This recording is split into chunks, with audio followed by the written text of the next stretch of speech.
एकदा राजा जनकाने आपल्या योग साधनेद्वारा आपले भौतिक शरीराचा त्याग केला. मग त्याचा आत्मा घेण्यासाठी स्वर्गातून विमान आले. देवलोकामार्गी जनक कालपुरी येथे पोहोचले. तेथे अनेक पापी लोकांचा छळ होत होता. तेव्हा त्यांनी जनकाला स्पर्श केलेल्या हवेचा श्वास घेतला. तेव्हा त्यांना त्यांच्या यातना कमी झाल्यासारखे वाटले आणि नरक अग्नीची उष्णता शीतलते मध्ये बदलू लागली.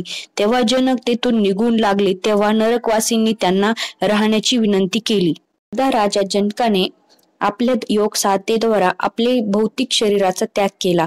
मग त्याचा आत्मा घेण्यासाठी स्वर्गातून विमान आले. देवलोकामार्गी जनक कालपुरी येथे पोहोचले. तेथे अनेक पापी लोकांचा छळ होत होता. तेव्हा त्यांनी तेथे जनकाला पाहून यमराजांनी विचारले, तुम्ही इथे नरकात काय करत आहात? आपल्या मुक्कामाचे कारण सांगताना जनक म्हणले की यमराज त्या सर्वांना मुक्त करतील. आपल्या मुक्कामाचे कारण सांगताना जनक म्हटले की यमराज त्या सर्वांना मुक्त करतील तेव्हाच तिथून निघतील. यमराजांनी प्रत्येक पाप्यांबद्दल सांगितले की त्यांच्यावर अत्याचार काय होत आहेत. जनकाने यमराजाला त्याच्या यातनेतून मुक्त होण्याचा उपाय विचारला. यमराज म्हटले, तुझे काही पुण्य त्यांना दिले तर ते मुक्त होऊ शकतात. जनकाने त्याचे काही पुण्य त्यांना दिले.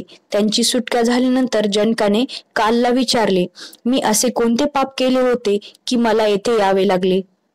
यमराज म्हणाले, हे राजा, जगातील कोणत्याही व्यक्तीमध्ये तुमच्यासारखे पुण्य नाही, परंतु तुम्ही एक छोटेसे पाप केले होते. एकदा तुम्ही गायीला गवत खाण्यापासून रोखल्यामुळे तुम्हाला इथे यावे लागले. आता तुम्हाला पापाचे फळ मिळाले आहे. तुम्ही स्वर्गात जाऊ शकतात. जनक यमाला नमस्कार करून स्वर्गाकडे निघून गेले. मान्यतेनुसार या घटनेनंतर राजा जनक यांना विदेह म्हटले जाऊ लागले.